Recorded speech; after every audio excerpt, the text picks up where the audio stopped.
का?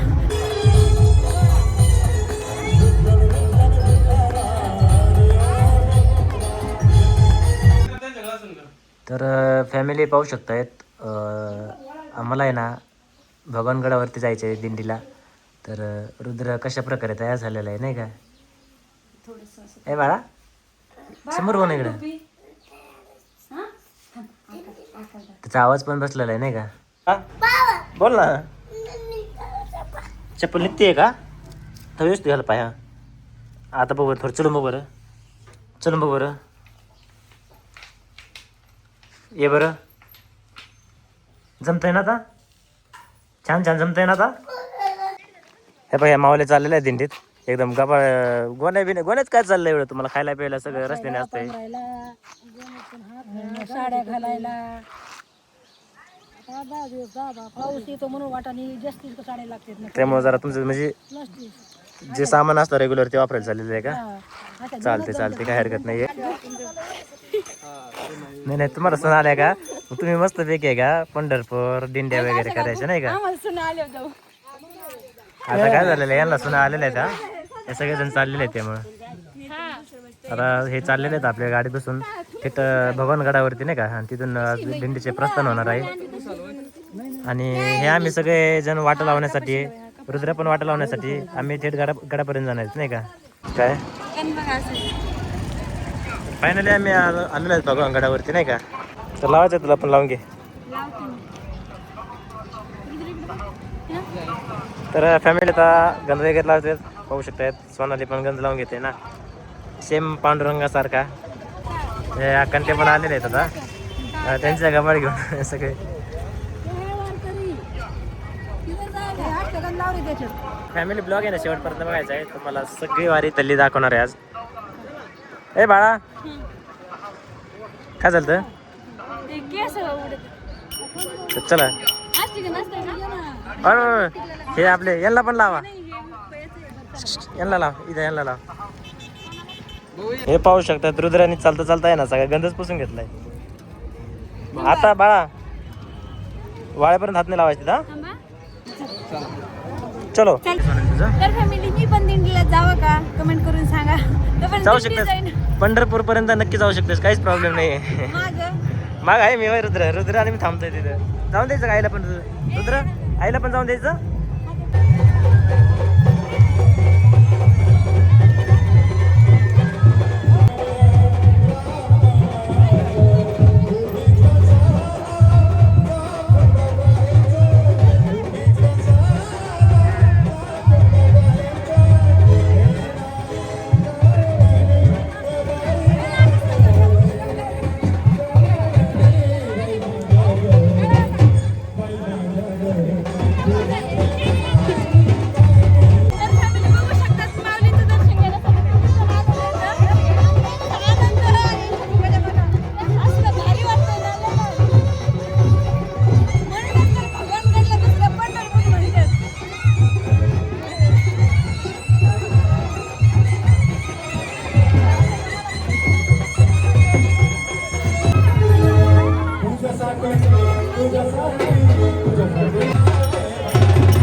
रुद्राला ना नुसती ताण लागत आहे बरं का? कारण की ऊन पण भरपूर आहे आणि थोडंफार खेळून खेळून ना नुसती ताण लागत आहे. 5-5 मिनिटाला पाणी पिऊ राहिलेलं आहे. पाहू शकतात किती गर्दी आहे इथं. झेंडे वगैरे नाही का?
फायनली आता दिंडी त्यांच्या रस्त्याला लागलेली आहे, म्हणजे वाट लागलेली आहे.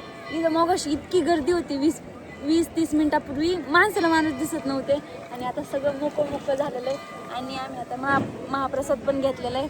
आता वेळ झालेली आहे घरी जाण्याची, पण ऊन पण भरपूर पडलेलं आहे. जसं काय उन्हाळ्यात ऊन असतं का तसंच पडलेलं आहे. त्यामुळं प्रसाद घेऊन थोडंसं बसलेलं आहे जागेवर. माझा गण छान दिसतो का तुम्हाला विचारतो? मला विचारते नाही नाही भारी दिसतं ना, काय विषय आहे का आता बरं. तर चला आता घरी जावं लागेल. घरी जावंच लागेल आता. हे बघा इथे रुद्र काय करतोय. रुद्र पण खूप जमलेला आहे तिकडे, नाचून नाही का, पावल्या खेळू खूप जमलेला आहे. तर चला आता निघूया घरी. भारी झालं, सगळं भारी झालं. तर फॅमिली आम्ही आता जस्ट घरी आलो होतो ना, आमचं घराचं राखण करण्यासाठी आम्ही बघा कोणाला सांगून गेलो. तुम्हाला सांगून गेलते का उठा सकाळी दूध पिले ना आराम. आपल्या घराचं राखण केलं राव. फॅमिली जस्ट आता आम्ही आलेलो आहेत नाही का. आणि आल्या रुद्र गाडीवर झोपला होता, तर त्याचे कपडे वगैरे काढून त्याला झोपी लावायचा प्रयत्न चालू आहे. आणि त्या पाहतो तर काय बघा ना, आपले मंगे मेव आहे ना आपल्या घराचं राखण करीत बसलेले आहेत. कसे आरामशीर बसले, कसं मस्तपैकी आरामशीर बसले. अरे कमून हिला राग आला. सकाळी दूध पिऊन घेतलं होतं सगळं येणे, त्यामुळे तिला आहे ना त्यांची खूप चिरड आलेली आहे. बाळा तू तर झोपला होतास ना, झोप आली ती. बरं झोप बाळा. तर फॅमिली आता आम्ही आलेलो आहेत घरी. आणि आता आम्हाला आहे ना खूपच काम पेंडिंगला पडलेलं आहे. आता गुरं वगैरे पाणी पाजायचं, चारा आणायचं त्यांना. कारण की आता सगळं लोड आहे ना आमच्या दोघांवर चाललेलं आहे नाही का सोनाली. कारण की अक्का आणि भाऊ दोघं पण गेलेले आहेत पंढरपूरला दिंडीमध्ये. हा बाळा कुठे गेले दाखल ते? आता आपण कुठे सोडून आलो दाखल त्यांना? दिंडीत गेलेत पंढरपूरला बाळाचे. आता तर सगळं जे लोड आहे आमच्या वेळ आता सगळ्या शेतीतला पण आणि सगळे गुरु लागले मला आवरायला. तर आवरीत आता फायनली आता कपडे वगैरे चेंज करून आहे ना गुरडोर करून राहिले आम्ही. हा तर हे बघा आम्ही काय खरेदी केलेली आज. सरप्राईज सांगू नको, रुद्रासाठी केलेली. तर झालं तुम्हाला कशाला सस्पेन्स मध्ये ठेवू. तर आम्ही ना थार घेतलेली आहे. वाव रुद्रासाठी थार घेतलेली आहे आम्ही.